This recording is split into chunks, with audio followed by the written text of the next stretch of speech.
CSS एक ऐसा exam है जो घर घर में जिसके बारे में बात होती है, कहीं ना कहीं कोई लेजेंड होता है। जब मैंने इसको फर्स्ट अटेम्प्ट दिया तो मुझे लगा कि मेरे पास टाइम कम था, इतनी मेच्योर वो नहीं थी। सेकंड में भी मुझे लगा कि मेरी preparation up to the mark नहीं थी। तो कंसिस्टेंसी ठीक है, मुश्किल चीज़ होती है, लेकिन एक पैशन था। मेरे वालिद साहब की जो सपोर्ट थी वो इंस्ट्रूमेंटल थी कि मेरी इंस्पिरेशन क्योंकि मिस्टर सैमुअल मार्टिनबर्ग हैं, उनका भी ताल्लुक मसीही बरादरी से था। और मेरे ख्याल में आपके चैनल के थ्रू एक ये पॉजिटिव मैसेज जा सकता है कि देखें, अक़लियतों के साथ अगर वो मेहनत करें, उनमें टैलेंट हो, काबिलियत हो, तो आपको कोई नहीं रोक सकता।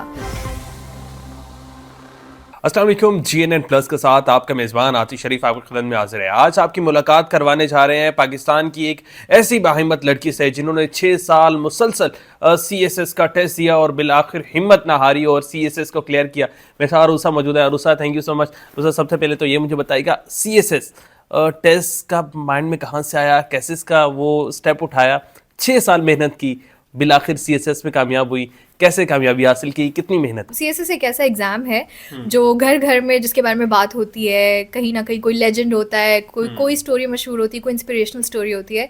तो इन माय केस मेरे वालिद साहब जो थे, क्योंकि वो इल्म से और किताबों से वो गहरा शगफ रखते हैं, तो वो हमेशा CSS की बात करते थे।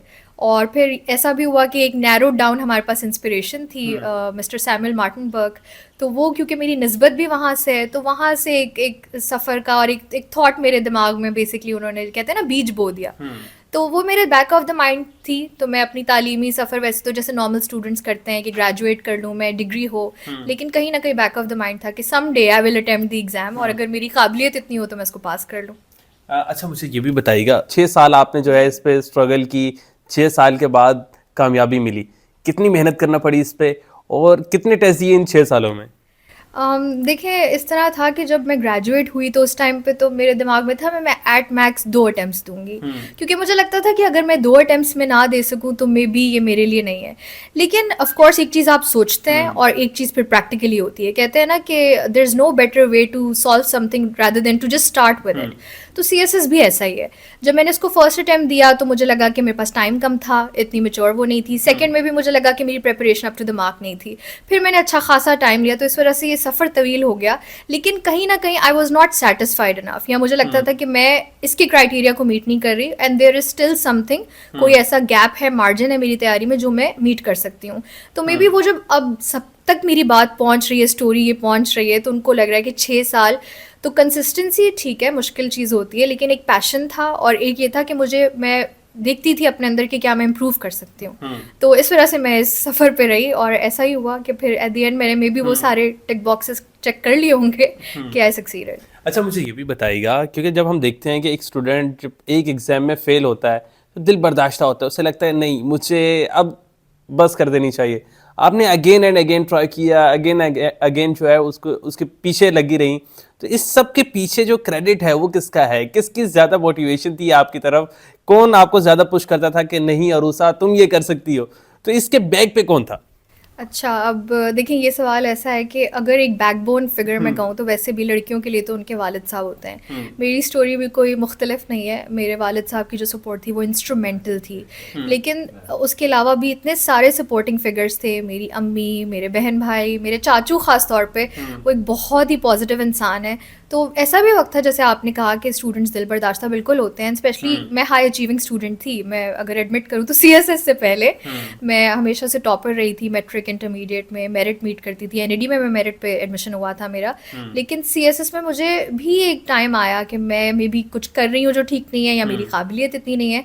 बट मेरी ज़िंदगी में इतने पॉजिटिव फिगर्स थे, मेरे दोस्त बहुत सपोर्टिव थे, जिनको लगता था कि मैं कर सकती हूँ। इसी वजह से I kept on going. CSS के फाइनल राउंड तक तो पहुंच गई है, क्या माइंड बनाया हुआ है, क्या करना है CSS पास करने के बाद? सारे स्टेप्स जब कंप्लीट हो जाएंगे, क्या करना है, किस तरह से पाकिस्तान का नाम रोशन करना है? जो फॉरेन सर्विस बहुत पसंद है। बाकी of course Pakistan administrative service को भी मैं जिस नज़र से देखती हूँ कि उसमें आपके पास इम्पैक्ट क्रिएट करने की बहुत पॉजिटिव अपॉर्चुनिटी होती है, रिसोर्सेज होते हैं, कस्टम्स है, IRS है।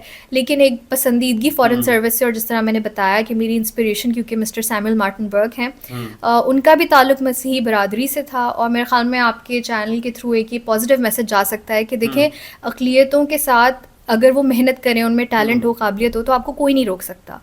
ये 1928 में उन्होंने क्लियर किया था, आज 2024 में हम खड़े हैं, ऑलमोस्ट 2025 में, तो मैंने किया। इसके अलावा अगेन स्टोरी रिपीट हो रही है। स्टोरी रिपीट तो देखिए, मुझसे पहले भी मेरे बहुत प्रेसिडेंट्स हैं, मतलब मैं इस चीज़ का क्रेडिट तो नहीं ले सकती, लेकिन एक कह लें कि एक पॉजिटिविटी में एक मे बी मैं भी चेन का एक हिस्सा बन गई हूँ अब। जी। अच्छा रुस्तम, मुझे ये भी बताइएगा, क्योंकि सिन्फ़े नाज़ुक कहा जाता है लड़की को, तो इतने बड़े चैलेंज को आपने अचीव किया, इतनी स्ट्रगल की।